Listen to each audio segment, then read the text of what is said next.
Hindi makalimutan ni Kesuda ang magandang nangyari, subalit nahihiya dahil iniisip niyang may karanasan na si Yamada. Samantala si Yamada ay nagpa-practice na ng mga linyang pampalubag loob kung sakali daw na sumuko kagad ang pototoy ni Kesuda sa kanya.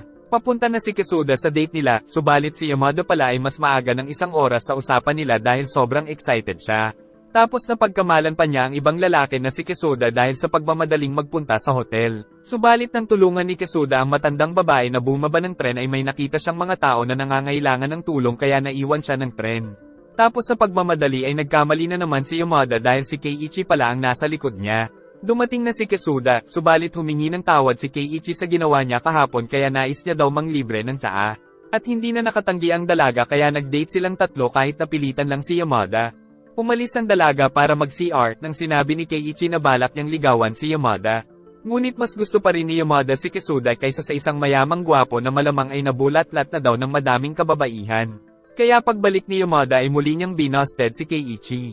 Na ipinagtaka ng gwapong lalaki dahil ngayon lang daw siya nabusted sa buong buhay niya. Dahil ang mga gusto lang daw ni Yamada ay ang mga lalaking wala pang karanasan. Ngunit ikinagulat ng mga tao ang sinabi ni Keiichi na isa pa rin siyang birhen sa kabila ng pagiging isang magandang lalaki.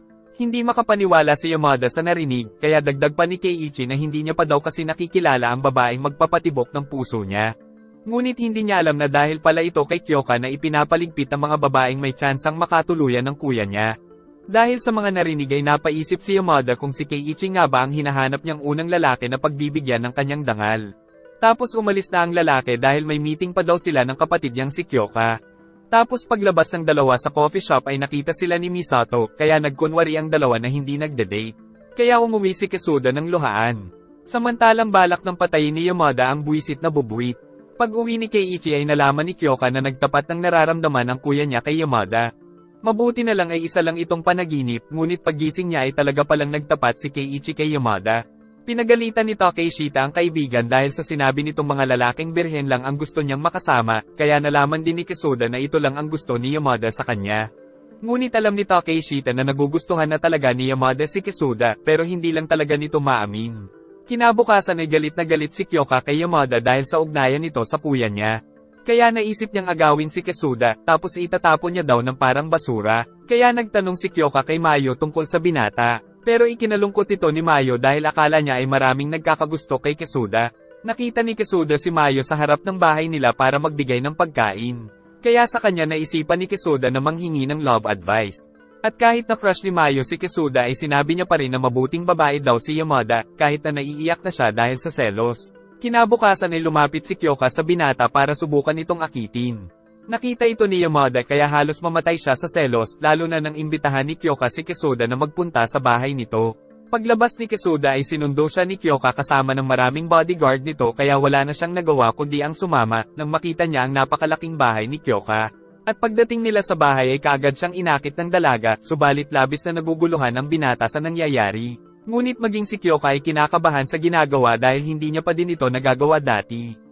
Ngunit para matupad ang plano niya ay inangat niya ang sariling palda, para ipakita ang pechay niya sa binata na gulat sa mga nangyayari. Ngunit aksidenteng nakita ng katulong ang ginagawa ni Kyoka, kaya pinaliwanag ni Kyoka na ginagawa niya lang ito para bawian si Yamada. Saka nagawa pa niyang humingi ng advice sa katulong. Nang sa loob ng silid ay pumasok si Yamada mula sa bintana na galit. Kaya pagbalik ni Kyoka ay wala na doon ang binata. Dahil sa nangyari ay humingi ng paliwanag si Yamada, ngunit nang hindi magustuhan ang sagot ay tinadtad niya si Kesuda. Naghahanda na sila para sa Christmas party, ngunit nais imbitahin ni Keiichi si Yamada. At maaari din daw nilang imbitahin si Kesuda para mapalapit si Kyoka sa binata. Dahil dito ay nagmukmok si Kyoka mag-isa sa kanyang sikretong silid. Ngunit nagplano siyang ipakita kay Keiichi na magkasintahan sila Kesuda at Yamada, nang sa ganun ay matauhan daw ang kuya niya. Kinabukasan ay masaya ang klase dahil inimbitahan sila ni Kyoka sa Christmas party, at nang marinig na baka may secret room sa bahay nila Kyoka ay naging interesado si Yamada dahil sa balak niyang masama kay Kesuda. Hindi alam ni Kyoka kung paano ibibigay kay Yamada ang imbitasyon dahil galit sila sa isa't isa, ngunit inimbitahan ni Yamada ang sarili niya. Tapos pinilit ng dalawang dalaga si Kesuda na dumalo sa nasabing Christmas party para sa mga pansarili nilang interes. Nais din sumama ng teacher nila sa party nila Kyoka, para daw masiguro na hindi sila mag-iinom ng alak, ngunit nais lang talaga nitong makipag-party. Nagtataka pa rin si Kesuda kung bakit siya pinilit ng dalawang dalaga na magpunta sa party. Tapos inimagine niya na nagtatapat sa kanya ng nararamdaman si Yamada, ngunit nasaksihan ito ng ate niya kaya naawa si Kazuki sa kapatid. Namangha ang lahat ng mga bisita nang makita ang napakalaki at napaka-elegante na tahanan ng Kanejo Residence, kung saan napakaraming mga gusali sa lugar na lahat ay pagmamayari ng mga magulang ni Kyoka. At sa lugar ng kasiyahan ay may napakalaking Christmas tree, kung nasaan ang mga tanyag at mayayaman ng mga tao. Kaya naman nanliit ang mga estudyante, dahil napakahirap daw kausapin ng mga elite na tao. Subalit si Yamada ay nilalapitan ng mga ito dahil sa magandang mukha. At maging si Takeshita ay may nakapansin din dahil daw sa laki ng siopaw. Samantalang si Mayo ay in love pa rin kay Kisuda. Lumapit si Yamada sa binata, tapos kinindatan ang butler para dalhin sila sa secret room. Biglang namatay ang ilaw, tapos nagliwanag ang bituin sa ibabaw ng Christmas tree saka lumabas si Santa. Na walang iba kundi si Keiichi pala, na kaagad na binati si Yamada, ngunit kumapit sa kanya si Misato kaya nakatakas si Yamada. Tapos agad na itinanong ni Yamada kung nasaan ang secret room, ngunit akala ni Kyoka ay ang secret room niya ang tinutukoy nito. At mas lalo pa siyang kinabahan nang magtanong si Keiichi tungkol sa sikretong silid. Kaya nagpanik si Kyoka at pinaalis ang dalawa para maghanap ng pwesto. At dito ay kagad na sinunggaban ng binata si Yamada. Pero nais pang maghanap ng dalaga ng mas maganda pa daw na silid. Samantala si Kyoka ay nagpunta sa surveillance room para panoorin sila Yamada sa gagawin nila. Nang makita niya na nawawala si Mayo sa loob ng bahay. Nakarating ang dalawa sa napakagandang silid, kaya agad na nilock ng dalaga ang pinto, at agad niyang sinugod ang maswerteng binata sa malaking kama. Ngunit hindi nila alam na napapanood sila ni Kyoka. Binuksan ni Yamada ang lagusan ng matagal niya ng pinangarap makamtan, kung saan sumilip ang malaking Junjun. Kaya halos mabaliw na ang dalawa sa sobrang kasabikan. Kaya hinalikan na ng binata ang crush niya, subalit ni-record sila ni Kyoka at nang mapansin nila ang mga mata ng larawan ay isinara ang kortina. Naguguluhan si Kyoka kung ipapakita kay Keiichi ang na-record niya, dahil malalaman din ito ang tungkol sa mga surveillance camera. Kaya dadalhin niya na lang daw si Keiichi sa kwarto niya. Subalit hindi mahanap ni Kyoka ang kuya niya, kaya si Takeshita na lang ang niyaya niya. Samantala si Keiichi pala ay ayaw pa rin tigilan ni Misato. Hindi alam ni Kisuda kung ano ang susunod niyang gagawin. Kaya sinimulan niya ito sa pagtanggal ng saplot tapos hinawakan niya ang mga siopaw nito. Napapaiyak na sa kaligayahan ng dalaga nang biglang dumating sila Kyoka at Takeshita. Binuksan nila ang kurtina subalit wala silang nakita. Dahil nagtago pala ang dalawa sa loob ng cabinet. At dito ay napansin ni Yamada na lumiit daw bigla ang talong ng binata.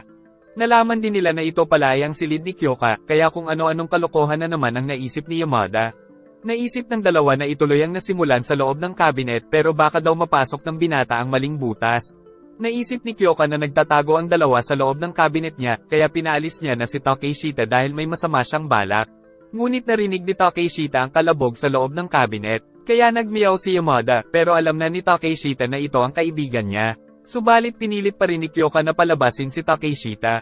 Nagplano si Kyoka kung paano tatapusin ang buhay ng dalawa, ngunit pagbukas ng cabinet ay yumanig dahil may nagbukas pala ng secret room niya. Nakita niyang si Mayo pala ito na naligaw lang daw kaya napadpad sa loob ng secret room. Ngunit hindi matanggap ni Kyoka na may nakakita ng sikreto niya. Kaya nakaligtas ang dalawa dahil kay Mayo.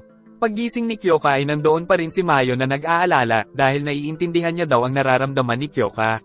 Samantala ang dalawa ay nanghihinayang dahil hindi natuloy ang nais nilang mangyari. Ngunit itutuloy na lang daw nila ito bukas sa araw ng Pasko. Hindi pa rin makapaniwala si Kyoka na sa kwarto niya naganap ang pagbobombom nila Yamada. Tapos umaasa pa rin pala si Keiichi na makukuha niya pa rin si Yamada kaya lalong naiyak si Kyoka. Pag-uwi ni Kisuda ay nalaman ng ate niya na nabigo ang kapatid sa misyon. Kaya napilitan na ang binata na magpaturo ng diskarte sa ate niya kung paano makakascore kay Yamada. Samantala si Yamada ay nagpatulong din kay Chika tungkol sa problema nila ni Kisuda. At kapag nagkaroon daw ng maraming friends with benefits si Yamada ay bibigyan niya ang kapatid. Nagpadala ng mensahe si Yamada sa binata kaya kinabukasan ay nagkita sila sa train station. At kahit nagkakahiyaan pa ay sinabi ni Yamada na nais niya daw sakyan ang binata. Pero hindi siya magets ni Kisuda. Kaya diretsahan niya nang sinabi sa lalaki na gusto niya ng bombom. Dahilan para magtapat din ng lalaki na nais niya rin gawin ang sinabi ng dalaga. Dahil dito ay sumakay sila ng tren, ngunit nang makita ang kakatapos pa lang na mag-asawa ay nahiya silang pumasok sa loob ng panuluyan. Tapos nakita pa nila paparating ang guro nila, kaya napilitan silang magtago sa loob. At dahil nakapasok na sila ay tinuloy na nila ang kanilang plano. Pagpasok nila sa silid ay nakita ang malambot na kama. At magkahalong emosyon ang nararamdaman ng dalawa. Ngunit nalilito si Yamada kung ano ang una niyang gagawin. Kaya naman nanood muna sila ng Yorn para may ideya kung paano ang gagawin. Ngunit mas lalong naging awkward ang pakiramdam ni Kesuda. Tapos hindi na mapakali si Yamada dahil sa napapanood. Kaya ginanahan na ng husto ang binata. Saka naalala niya ang mga itinuro ng ate niya kaya naman ginawa niya ang lahat ng mga ito sa dalaga. Hanggang sa subukan ng pumasok sa trabaho ni Mayor Jun, ngunit aksidente na napindot ni Yamada ang buton. Dahilan para umikot-ikot ng mabilis ang kama hanggang sa tumalsik si Kesuda at mabalian ng binti. Kaya hindi daw siya makakalabas sa ospital ng 3 araw. Dahil dito ay nag-isip si Yamada kung ano ang pwedeng gawin nang marinig ang 2 pasyente na nag-uusap kaya naisipan niyang magsuot ng nurse costume. Ngunit nadatna naman niya na nandoon si Mayo na napagkamalan pa ng nurse na jowa ni Kesuda. Kaya naman selos na selos ang dalaga dahil sa nakita niya. Subalit biglang bumalik ang totoong nurse para magbigay ng gamot ni Kesuda kaya nagtago si Yamada sa ilalim ng kumot kung saan sa loob ay katabi niya ang talong. Tapos sinabi pa ng nurse na type niya rin daw si Kesuda at sa loob ay nakita ng dalaga na tumayo si Mayor Jun kaya tinaga ito ng dalaga dahil sa inis. Kaya naman hindi makapagsalita dahil sa sakit ang kawawang binata. Ngunit sinabi niya sa dalaga na kaya daw siya ginanahan ay dahil nasa kumot si Yamada kaya humingi ito ng tawad. Saka muling nagising si Mayor Jun. Kaya naman ginamitan ito ni Yamada ng stethoscope para marinig ang tibok ng puso ni Mayor Jun. Tapos si Kesuda naman ang gumamit ng stethoscope sa siopaw na tila ba naglalaro sila ng doktor-doktoran. Tapos nang gagamitan na ni Kesuda ng aparato ang pechay ay dumating na naman bigla ang nurse. Hindi daw makakasama si Kesuda sa New Year trip ng pamilya niya dahil sa nangyari sa kanya.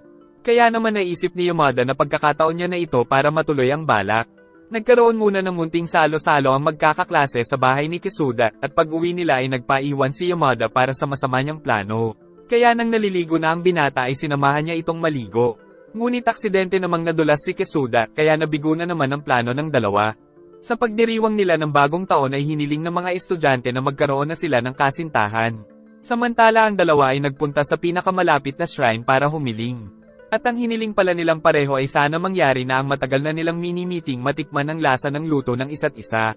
Nag-enjoy ka ba? Maraming salamat sa panonood at mag-like and subscribe ka na rin at paki-follow na rin pati sa ating Facebook page na makikita ang link sa description ng video. Wawa chup chup.